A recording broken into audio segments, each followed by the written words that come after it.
Jaya Girivaradari, Jaya Girivaradari.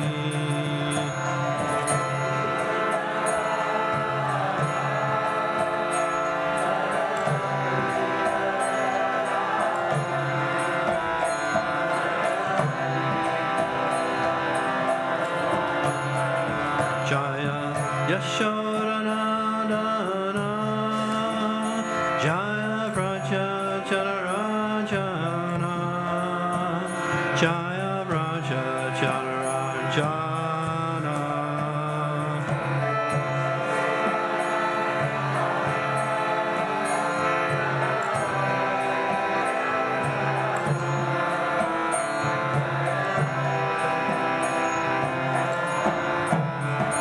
Jaya Yamuna Tiravanachari, Jaya Kunja Vihari.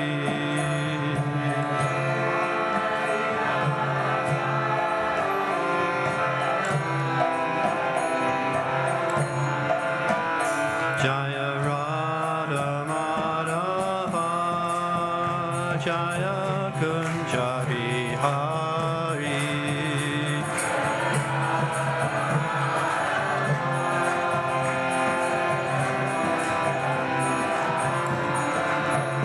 Jaya Gopi Janavallabha, Jaya Givaradari, Jaya Givaradari.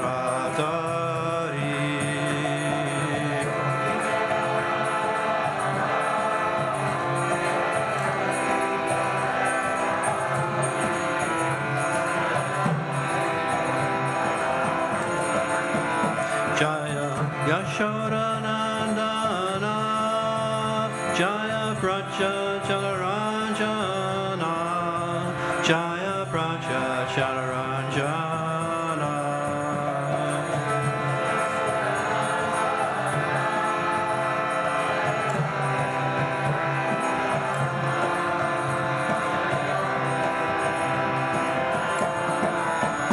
Jaya Yamuna Tiravanachari, Jaya Kunja Vihari.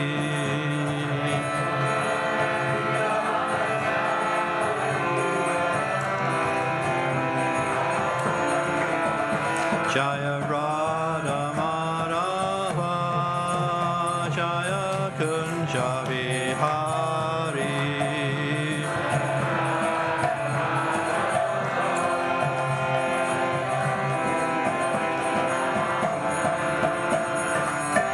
Hare Krishna,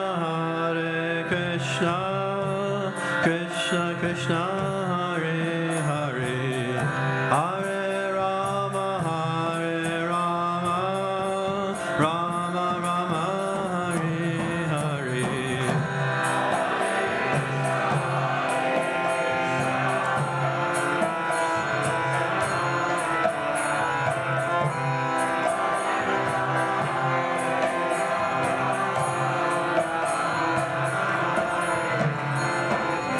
Hare Krishna,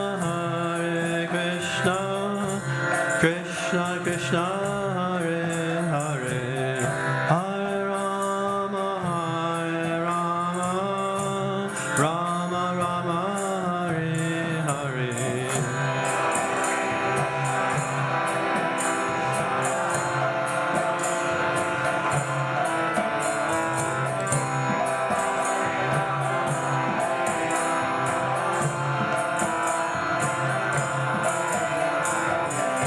Hare Krishna.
Krishna, Krishna Krishna, Hare Hare, Hare Rama, Rama Rama, Hare Hare.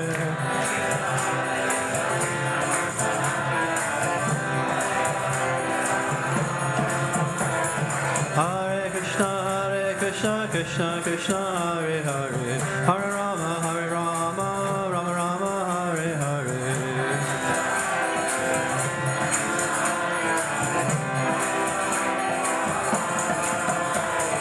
Hare Krishna, Krishna Krishna, Hare Hare, Hare Rama, Rama, Hare Hare.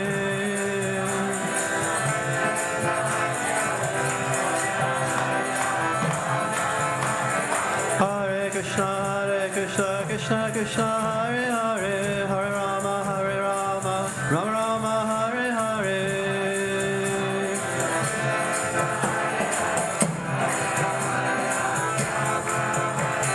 Hare Krishna, Krishna Krishna, Hare Hare, Hare Rama, Rama, Hare Hare.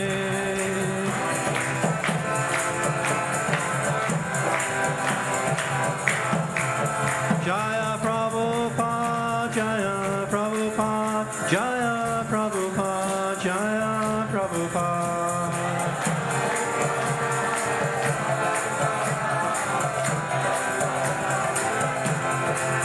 Jaya Prabhupada, Jaya Prabhupada, Jaya Prabhupada, Jaya Prabhupada.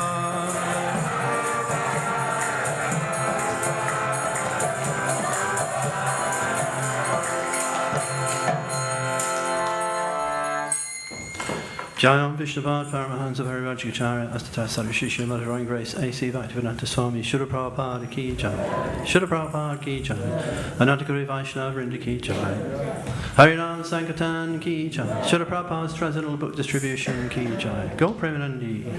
All glories to the Sambhu devotees. All glories to the Sambhu devotees. All glories to the Sambhu devotees. All glories to Sisi Guru and Gauranga Jai.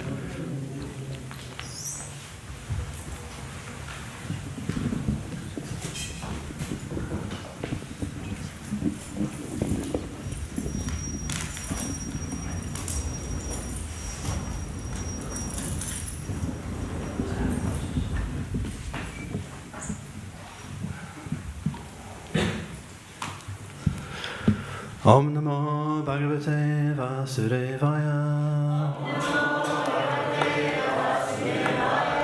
Om Namo Bhagavate Vasudevaya. Om Namo Bhagavate Vasudevaya.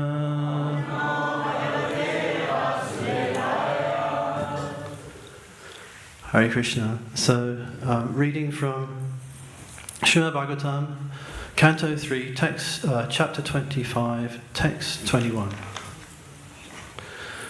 Titikshava Karunika Titikshava Karunika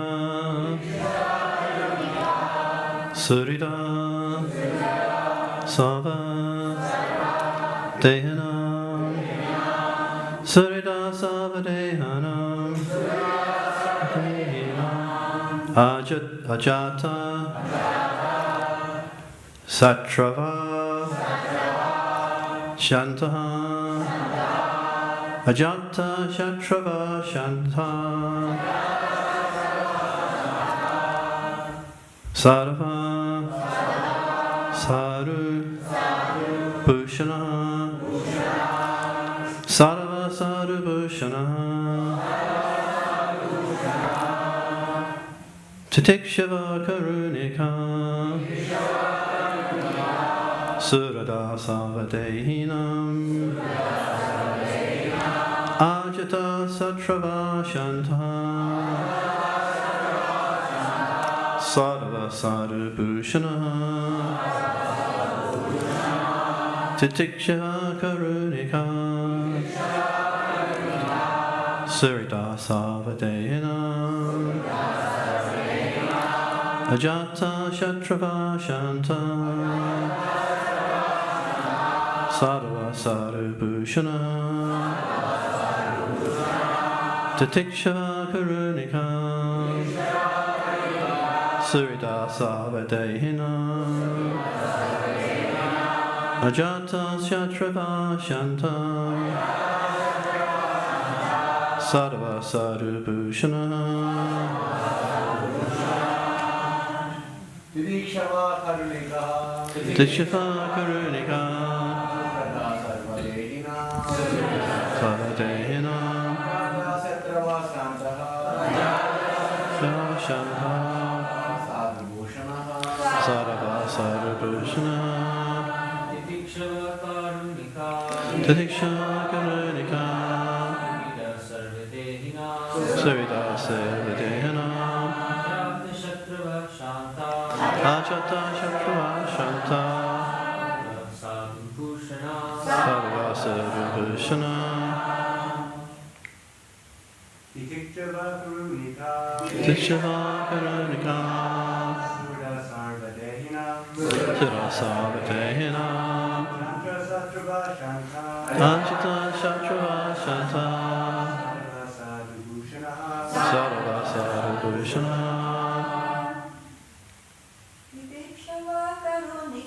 Tithikshava Karunika Sura Sarvadehina Ajata Shatrava Shanta Sarva Sarubhushana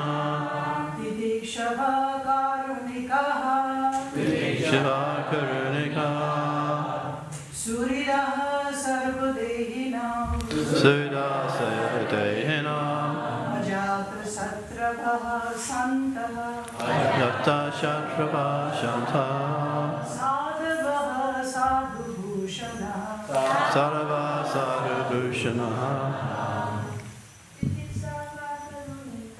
Tithikshava Karunika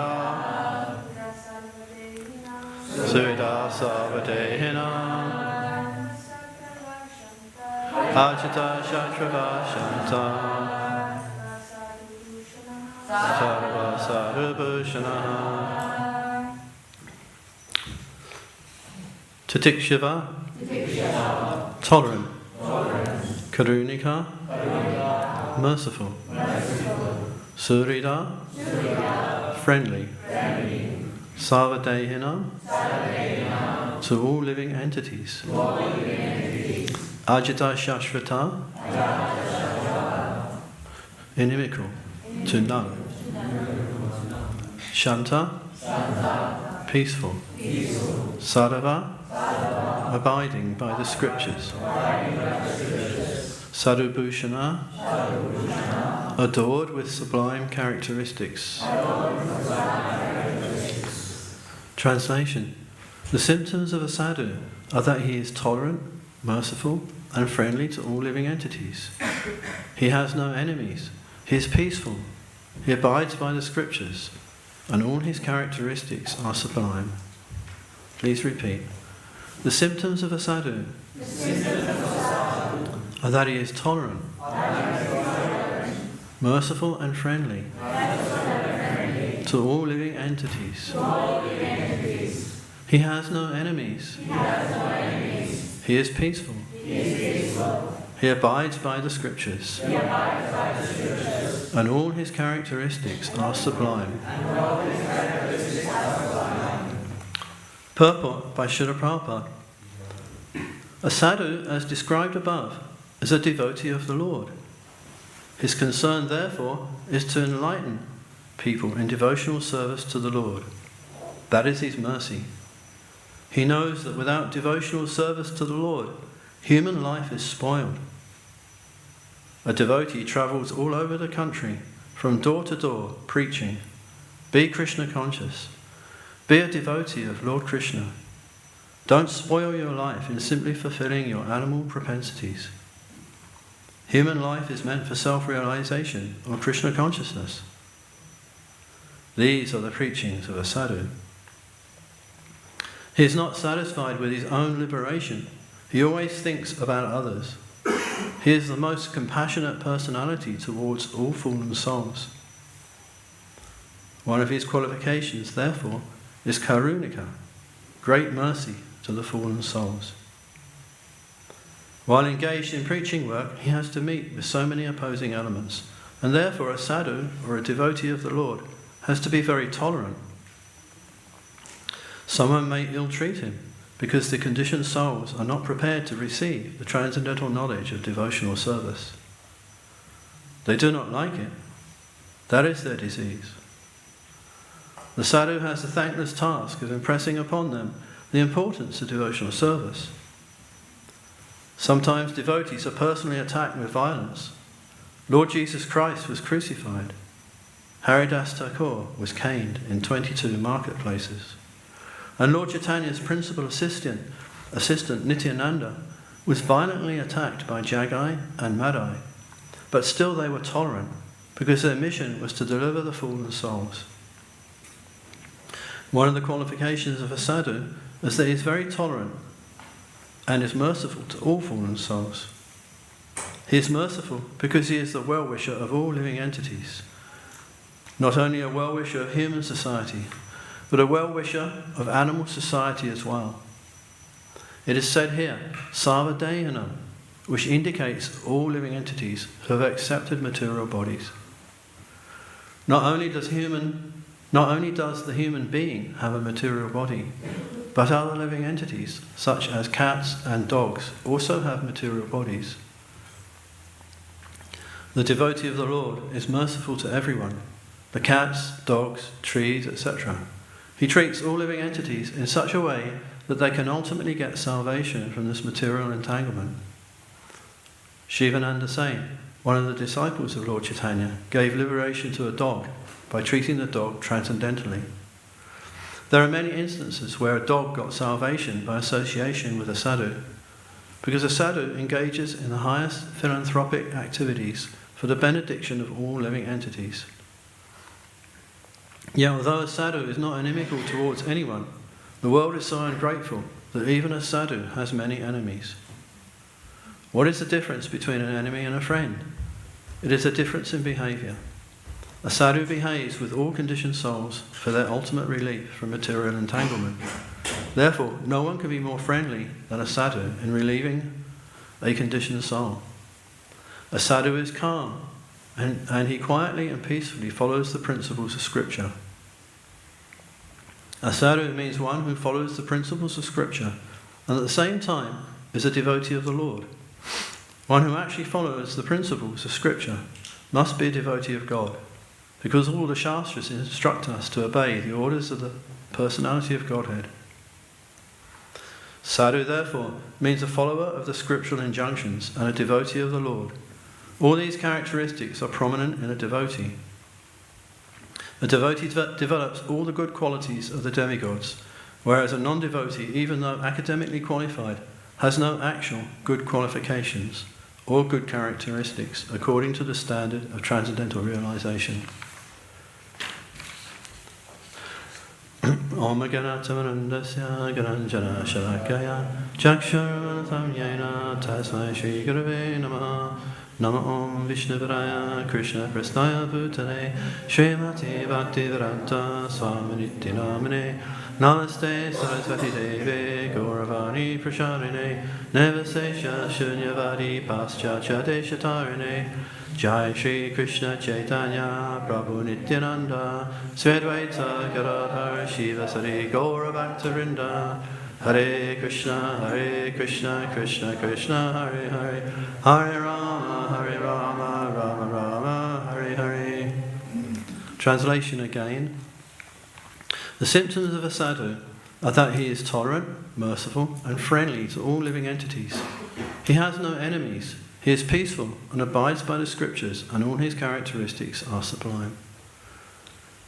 So I chose this verse because it delineates the mood of the Sankirtan devotee. That the Sankirtan devotee is very merciful and very tolerant, and simply wants to give Krishna to others. But before I get into that, I want to backtrack a little bit to analysing what is our mission. How can we define the mission, I was thinking that I didn't know how to define it, because we have the 7 purposes of ISKCON, we have the 6 Shastikam prayers, we have everything Srila Prabhupada said about what our mission is. We have an immense amount of material about our mission. So I was thinking, how can we kind of condense all that down and get a real kind of statement about what our mission is? And I came up with 4 words. Bring others to Krishna. This is what I figured, that if you condense everything down, everything anyone said, it all boils down to those 4 words. Of course, bring others to Krishna, that's also 4 words. But if you, or give Krishna to others, is also 4 words. But if you're bringing others to Krishna all the way home back to Godhead, that's automatically included, because you have to give them Krishna for them to take them home. So I came up with that mission statement, really, for what our mission is, to bring others to Krishna. So if you're going to make a statement like that, it implies someone has to do it. You can't just say bring others to Krishna. Who's going to bring them? How does it happen? And so I figured that's the devotee. The devotee has to bring others to Krishna. So then I thought, well, what can we say about the mission of a devotee? And I came up with a statement for that as well. So that mission statement would be to become selfless by bringing others to Krishna. So this is the mission of the devotee, according to 6 Shastikam, according to fulfilling that mission, is that to become selfless, in this mission of bringing others to Krishna. And so we see that is what is mentioned as at Cheto Darpana Marjanam, that we see that for performing the Sankirtan mission of bringing others to Krishna, we cleanse the heart. So gradually, one becomes eventually a pure devotee by following the Yuga Dharma of bringing others to Krishna like this. So this statement, to become selfless, we see that all great souls, they were completely selfless in their mission of bringing others to Krishna.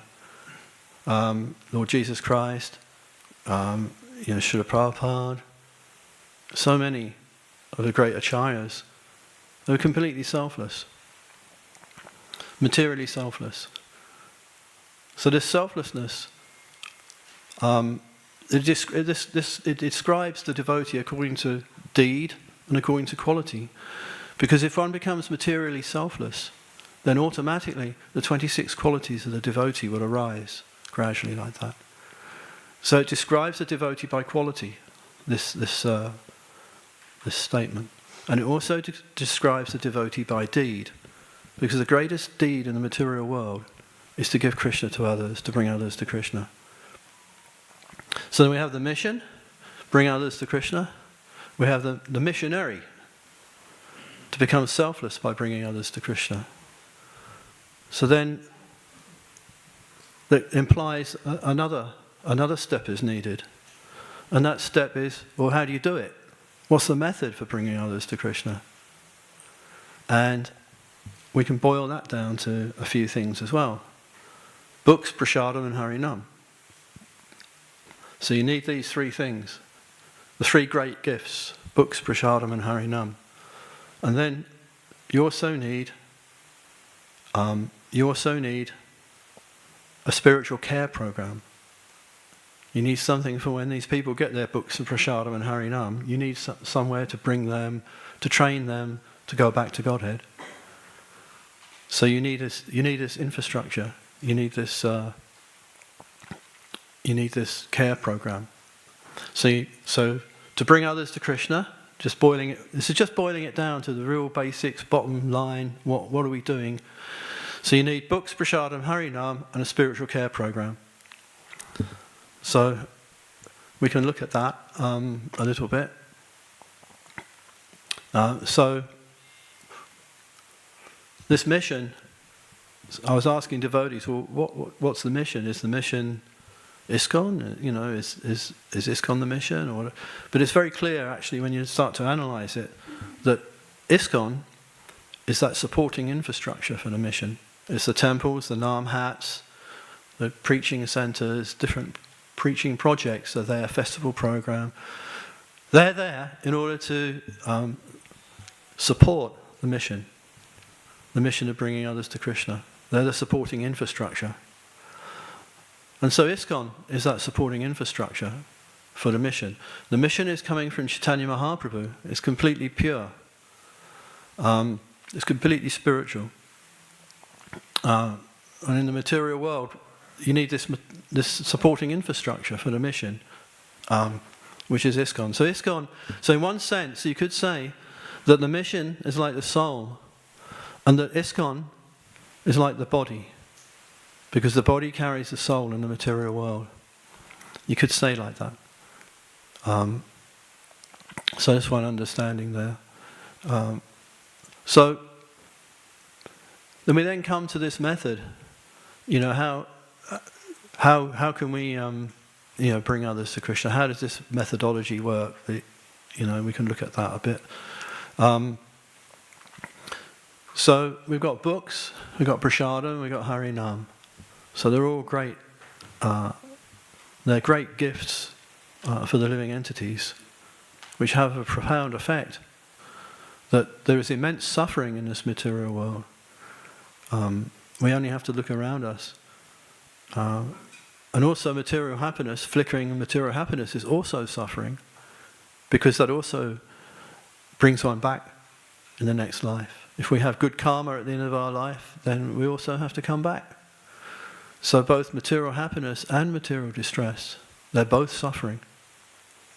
So this immense suffering is because people forgot Krishna. And so the sadhu's duty, the sadhu's job, in fact they don't have a duty to do that, but out of being merciful, they want to give to others. Just like if you have a gift, a material gift, and you want to share it with others, then your own gift gets smaller because you're sharing it out. But in the spiritual world, in the spiritual realm, when you give a spiritual gift, the gift gets bigger. The more you give Krishna to others, the more that gift increases in your own heart. Just like it's transcendental literature, it's the light of transcendental knowledge. It's a massive light. It's not like a material light. It's millions of times brighter than anything we can see materially. So the light of transcendental knowledge, when we give people the book, it has the power to light up Krishna in their hearts. This is the power of transcendental knowledge. That knowledge, it lights up Krishna, and that light blots out the darkness of ignorance. It just gone. So this is the power of the transcendental knowledge, and it comes in the form of books, of transcendental literature. So these transcendental literatures, sometimes we hear this phrase, the Brihat Mridanga. You know this phrase, Brihat Mridanga? It was first coined by Srila Bhaktisiddhanta Sarasvati Thakur, the spiritual master of Srila Prabhupada. He coined this phrase, the Brihat Mridanga, the great Mridanga. So for the last 35, 40 years I heard this phrase, the Brihat Mridanga, but I suddenly thought, well, hang on, if we're going to say it's a great Mridanga, can we quantify that? What does it mean? We just say great. How great? Is it just a little bit greater? A lot greater? How my mind was questioning, you can't make a statement like that unless you're going to quantify. So I was thinking, how can we quantify it? What can we think? So apparently the first book which was printed was the Bible in Germany in 1534 by the Gutenberg Press. So they printed 186, I think, 186 Bibles. So this is over 500 years ago, and 40 of them are still in existence. They are either in churches or museums or private collections. There's 40 of these Bibles. Some of them are not complete, but they're there, So what does that tell us? It tells us that the hardback book it has the potential to last 500 years. So here we've got a little indication of how much bigger, how much Brihat the book is. That a book has the potential to last for 500 years. So what does that mean? We can look at it another way. We can say, oh, if I distribute a book, that book has the potential to carry on preaching for 500 years after I leave my body. So that's quite an interesting fact. So, 500 years, what's that, 20 generations? Say 4 generations to each 100 years. And maybe in each generation, in that family, maybe there's an average of 4 people, could get to read that book. The potential is there. It won't happen with all of them, but that potential is there. So what does that mean? So I was thinking about this, and Soho came for a couple of pallets of Soho Street Temple. They came to the book warehouse, and I loaded them up with 2 pallets of Gitas, the Shastradhan ones, the small orangey coloured ones. And on those particular pallets, there was 1,000 on each one. So it's 2,000 Gitas in the back of a transit van, bang, in there. So I was thinking, okay, so if they have a potential to last 500 years, there's 20 generations and 4 people in each generation, how many is that? It's 160,000. So this one little van with 2 pallets of books had the potential to reach 160,000 people over 500 years. Do you see? So can we imagine what 160,000 people looks like? Who can do that? So there's an example. We got this football stadium in Wembley. So it has a capacity of 80,000 people. So 160,000 people is 2 times the capacity of Wembley Stadium. So that's a massive amount of people. That potential is there. So this is how great the Brihat Mridanga is. So this is why the past 2 acharyas, Srila Bhaktisiddhanta and Srila Prabhupada, they both stressed the distribution of books, the Brihat Mridanga. And this potential to last 500 years, how long is your electronic device with the Bhāgavatam on it? How long is that going to last? 3 years? 5 years? It's there. I mean, we should use all forms of distribution. Digital, e-books, audio books. But the most steady and the most sustainable is the hardback book, is the book. Because the hard book, it cannot be stopped. We see certain countries, they don't like something, they turn the internet off on a particular thing. In North Korea or China, different countries, if they don't like something, they just close those websites, or they don't allow you to access things. So we can't rely on the internet in the future. You can just flick a switch, turn off transcendental knowledge, gone to a whole country, just like that. But they can't go around to everyone's house and collect up every single Bhagavad Gita. It's not possible. So the surefire way of spreading this movement, of bringing others to Krishna in a sustainable way, is to distribute books. So it's very interesting. So the devotees, we just mentioned that there is actually a connection here. An interesting Jai, Radha Gurananda ki Jai, Sitaram Lakshman Hanuman ki Jai, Shishikuna ki Jai. So there's one little thing I'd like to mention, regarding this mission of distributing books and bringing people back to Krishna.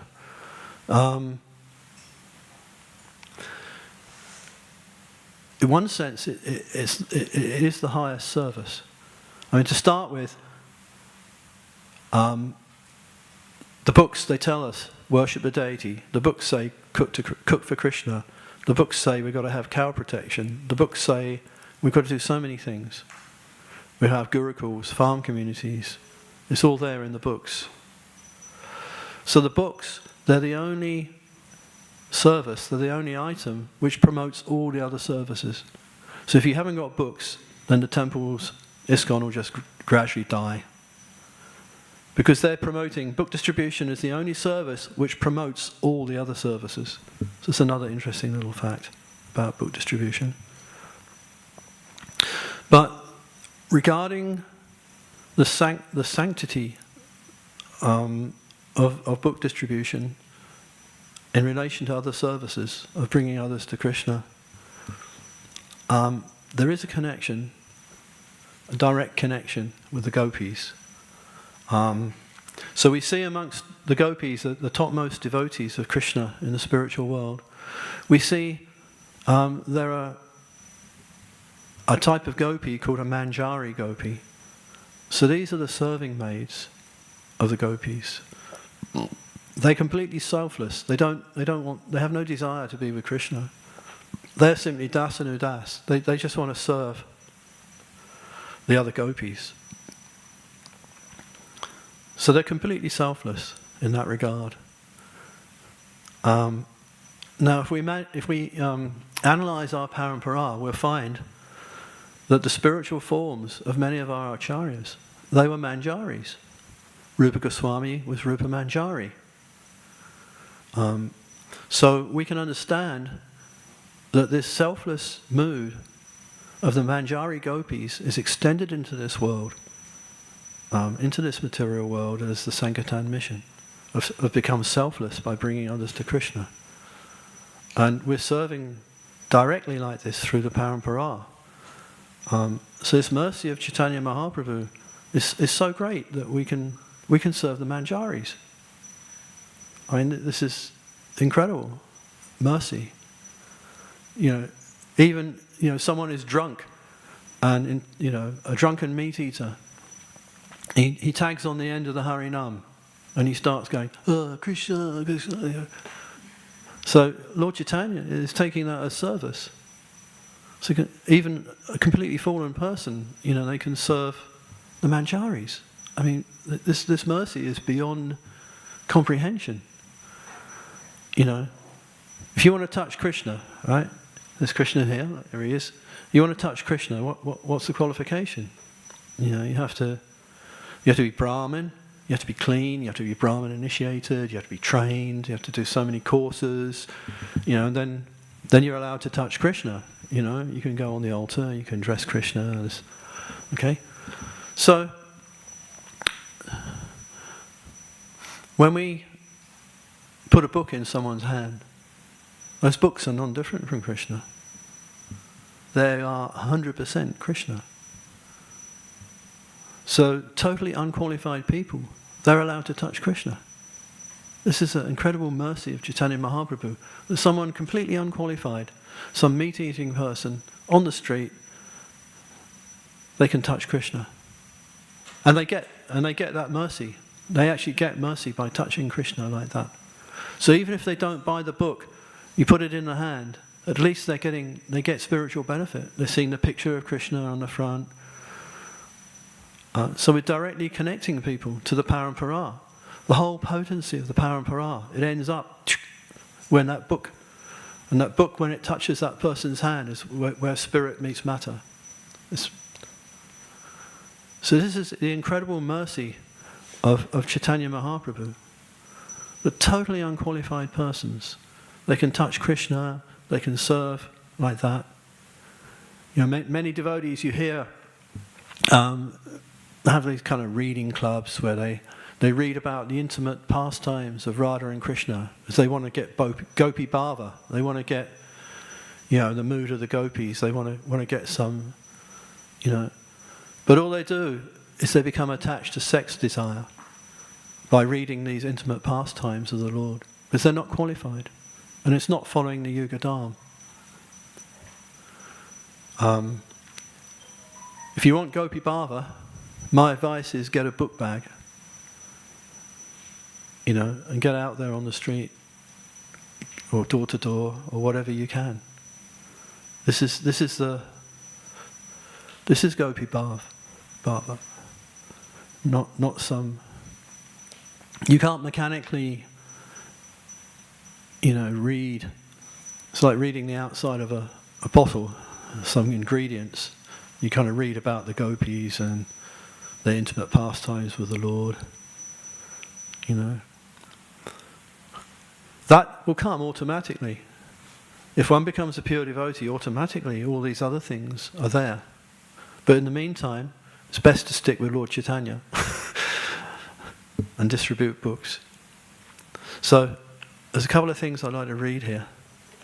I don't know if anyone remembers this book. Anyone remember that one? From late 70s. Distribute books, distribute books, distribute books. There's a history of book distribution in ISKCON in the early days. So, I just read a couple of things. I think we've got time, probably about 5 minutes worth.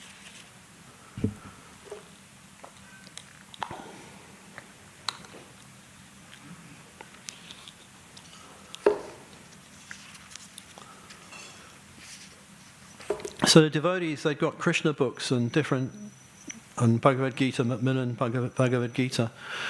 And Prabhupada had sent all these books out to the temples, and they were just sitting there in piles because no one knew what to do with them. So then in 1971, something significant happened. A kind of accidental discovery.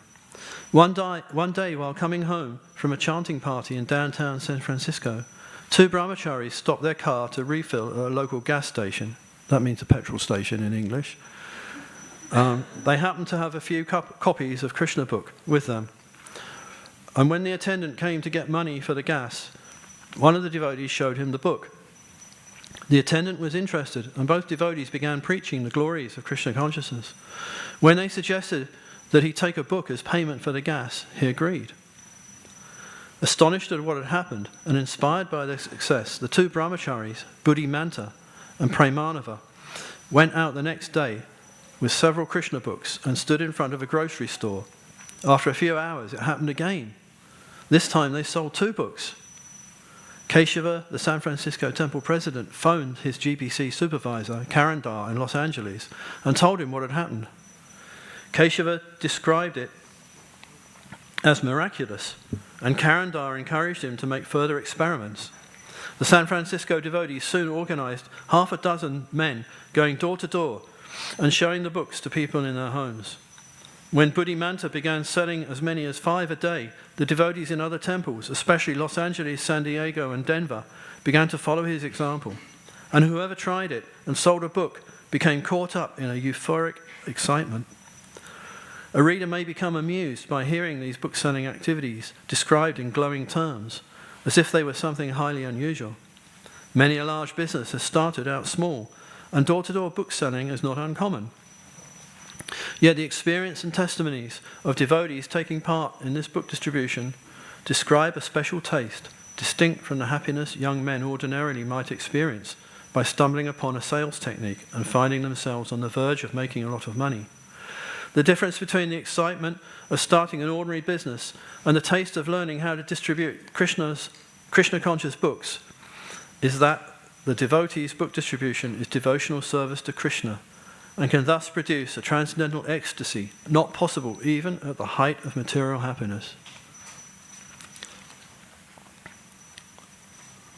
So then, we fast forward, that was 1971.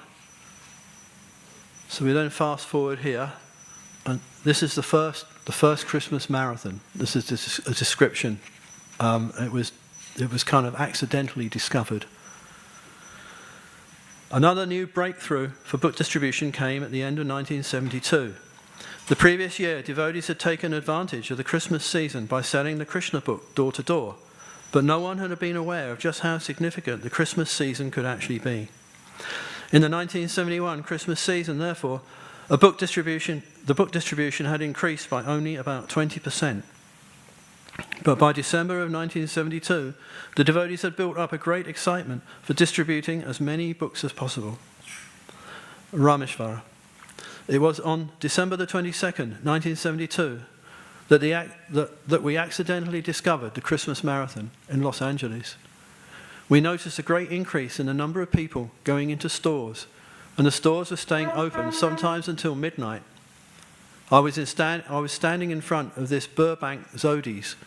We were having an intense competition and prizes in Los Angeles, and it was building up to a feverish pitch. So after distributing madly all day, it was about 10 o'clock at night. I had collected about $350 and distributed 650 magazines. I was convinced this was a new world record in ISKCON, and no one possibly was going to beat me this day.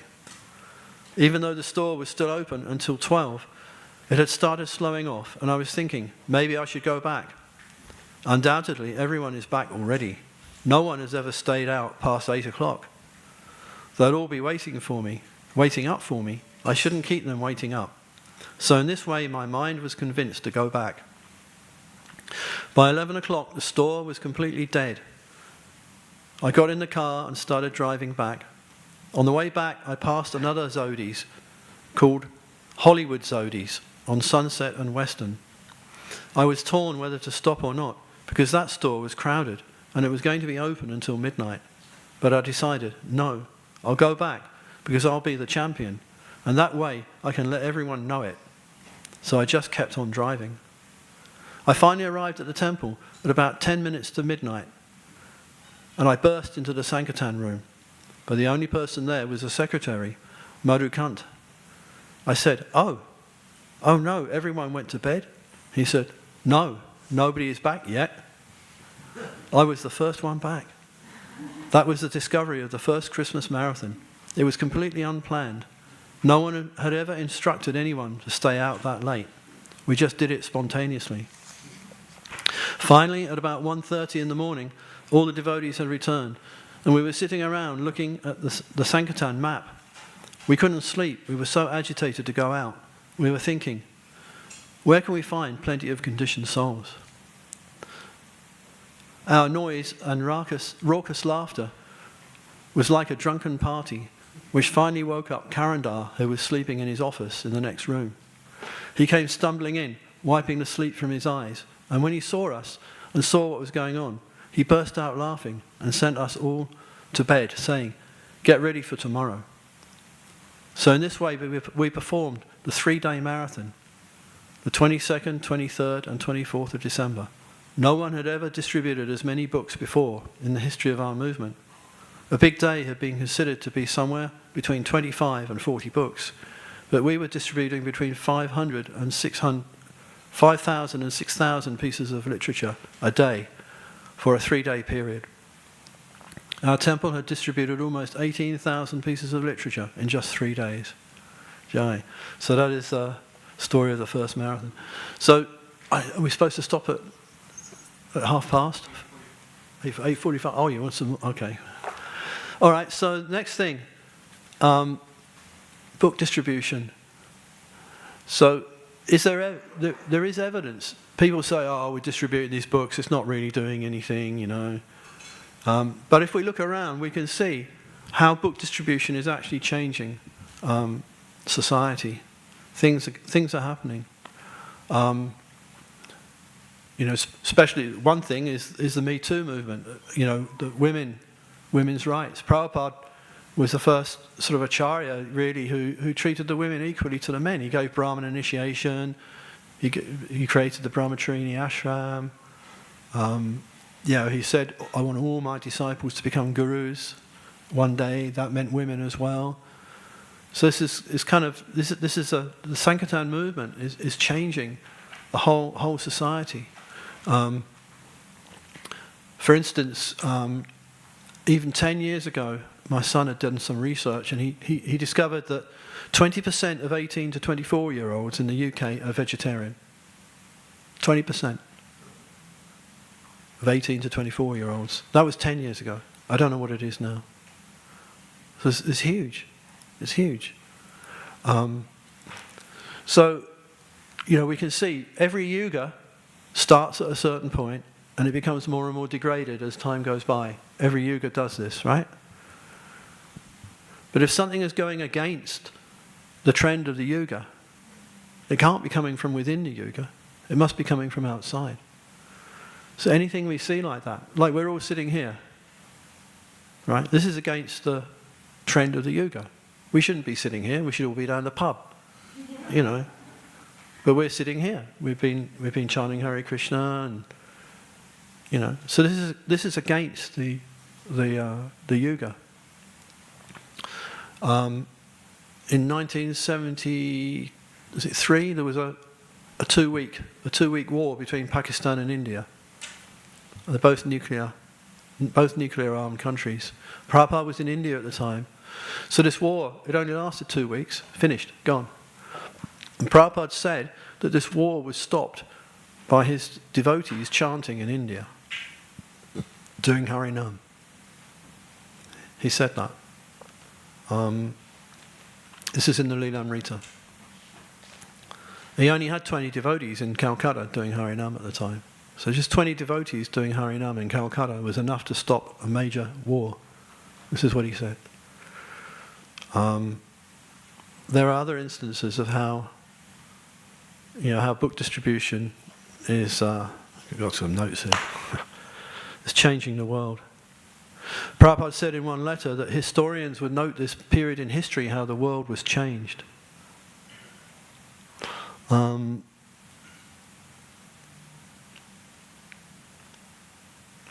It's so many.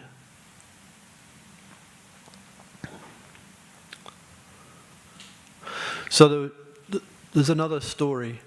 In 1987, I was traveling around America and ended up in Detroit at one point, and I met up with a devotee there called Bumadev. When I first visited the manor here in 1978, Bumadev was the temple president. I remember him. And they gave me a science of self-realization. This was 5 months after Prabhupada left. This was March 78. A friend of mine brought me here, who knew Bumadev from Amsterdam, this friend of mine. And Nabaswati and different devotees, Vimukta Sangha, he knew them from Amsterdam. So he brought me here in 78, and the devotees gave me this new book that had just come out called The Science of Self-Realization. And I didn't know at the time, but Mukunda Maharaj had put this book together in just a few months. As Prabhupada left in November, and it was March 78 when I first came here. And I was given this book, The Science of Self-Realization. And that had a profound effect. That changed me. I wasn't the same after reading that book. Because Prabhupada is talking in a very personal way in that book. And many devotees I know came from that book. It's one of the most powerful books we have in our arsenal of books. So anyway, in 87, I was traveling around America. I ended up in Detroit. So I met up with Bumadev again. And Bumadev, he was telling me a story about what he was up to. He'd got a radio show. It's like America, everyone has a little radio show or something. So Bumadev had this radio show. And what had happened, he'd met up with what's called a Raj Brahmin, this Indian chap, who's a devotee, but I don't think he was, living in the temple or whatever, but he was a Raj Brahmin. So the Raj Brahmins, they were the Brahmins that advised kings. So he was in a line of Raj Brahmins. And they go back to Bhrigupati, Bhrigu Muni. They go back to Bhrigu Muni. So there's a story that the Brahmins were cursed. They were cursed by Lakshmi. And the story is that Bhrigu Muni, he'd been nominated by the sages to find out who was the greatest, whether it was Lord Vishnu, Lord Brahma, or Lord Shiva. So he went to Lord Brahma, and he refused to get up. Out of respect, he refused to stand up. And Lord Brahma was his father. So Lord Brahma, he just ignored him. So he insulted Lord Brahma in that way, and Lord Brahma ignored him. He then went to Lord Shiva, and he said some insult to Lord Shiva, and Lord Shiva lost it. He got angry with him. So he thought, okay, Lord Shiva's not the greatest. So he went to Lord Vishnu and he kicked him on the chest. And Lord Vishnu, he didn't take offence. He said, oh, my dear Bhrigu, I hope you haven't hurt your foot. And he started massaging Bhrigu Muni's foot, you see. But Lakshmi Devi, she took offence. And she cursed the Brahmins, that the Brahmins would always be poor. You see. My wife doesn't accept that excuse, but anyway. But whenever there's a curse, I don't think it's in the Bhagavatam, but whenever there's a curse, there's a positive side to it. And so Lakshmi gave the Brahmins the Bhrigu Yantra, which is a way of doing astrology, so they could get some donations so they could survive. So the Bhrigu Yantra, you know what a yantra is, like a copper plate, and it's got lines and things. So this has got the 12 houses of the zodiac on it, on this yantra. And you have these planets, which are you have these stones, different little stones, and they represent the different planets. So you ask your question of the yantra, and you drop the stones on the plate, and someone who's an astrologer, he can see, oh, this one's in this house, that one's in this house, this planet's here, and they can give you a reading, an astrological reading. And so this being America, they had this radio show, and they're having people phone in and ask questions of the Bhrigu Yantra, and they were dropping doing the whole thing. It's America, it's what they do, things like that. So then what was happening, they were finding that the yantra wasn't working properly. And they couldn't work it out. For instance, by 1986, the yantra, regular scientists, they predicted that half the population of the world would die of AIDS. It didn't happen. There was another thing that Los Angeles was supposed to have got engulfed by a forest fire, but it just came to the edge. It didn't quite do it. There was meant to be a plane crash, and the plane just ran off the end of the runway or something. The yantra wasn't really coming right, and so this Raj Brahmin, he was getting really agitated. He said, well, the yantra's never been wrong before. What's going on? How is it that the yantra's not working? And so Bhumadev, they consulted with some of our learned scholars within ISKCON, and the only conclusion that they could come up with was that the Sankirtan movement is diminishing the karma of the world. That's what the conclusion was, because the yantra, the astrology wasn't working. And we know that astrology, just like the lines on your hand, that's another kind of reading something, right? You can read the lines on the hand, But what does it say in Nectar Devotion? You clap your hands in front of the deities, and they don't mean the same anymore. Because it interferes with your material destiny. In other words, Krishna consciousness, it changes your material destiny. It can change the material destiny of the world. So it's important understanding. So anyway, yeah, any questions? We'll finish there. Yeah.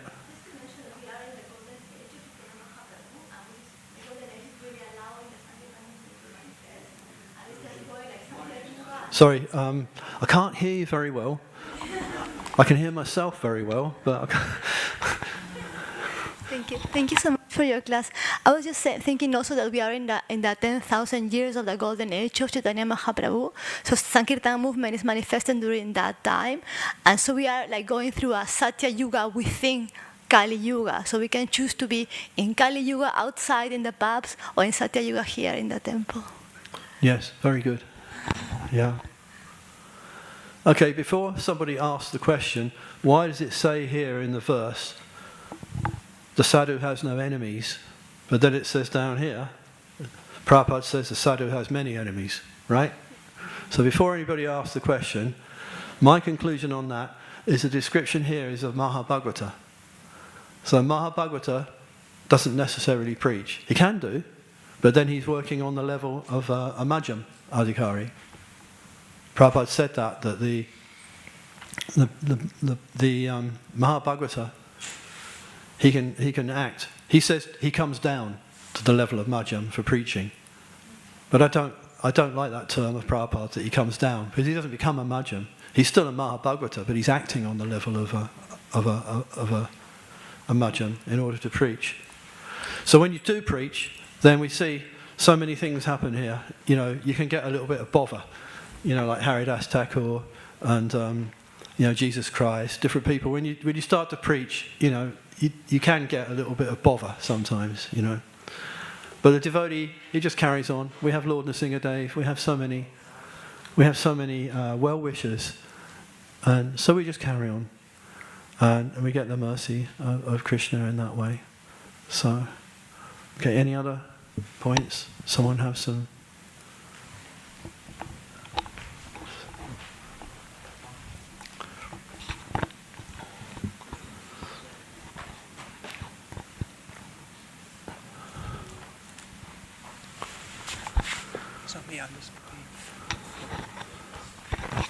Hare Krishna, Prabhu. I just think in regard to this, the sadhu doesn't have any enemy, because he doesn't see anyone as an enemy, but others see him as an enemy and they try to act in that way. But sadhu still yes, doesn't. can see sense, like that also. In that sense, it's, like yesterday, Vishwambara said, somebody tried to insult him, but he couldn't understand English. He was just smiling, and people were just insulting heavily. Yeah. It was just like this. He doesn't take seriously, so like that. Thank you. Anyone else?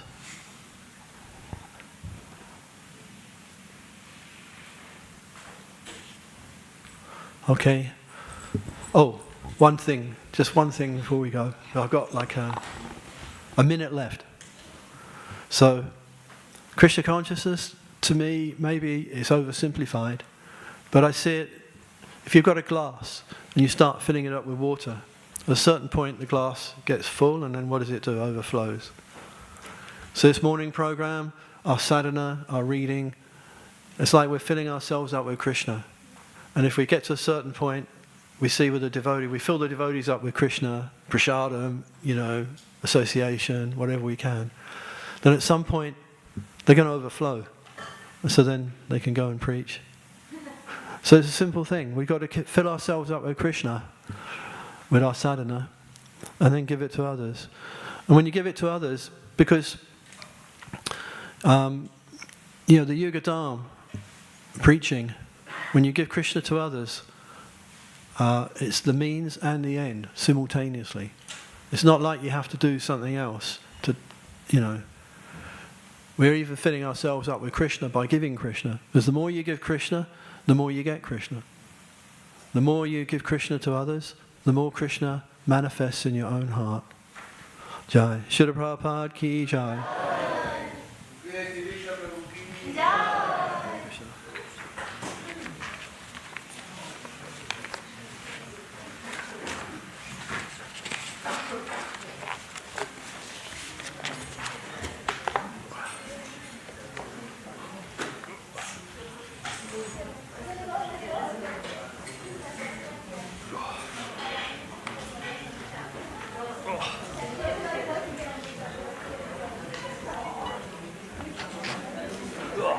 Button's got thick.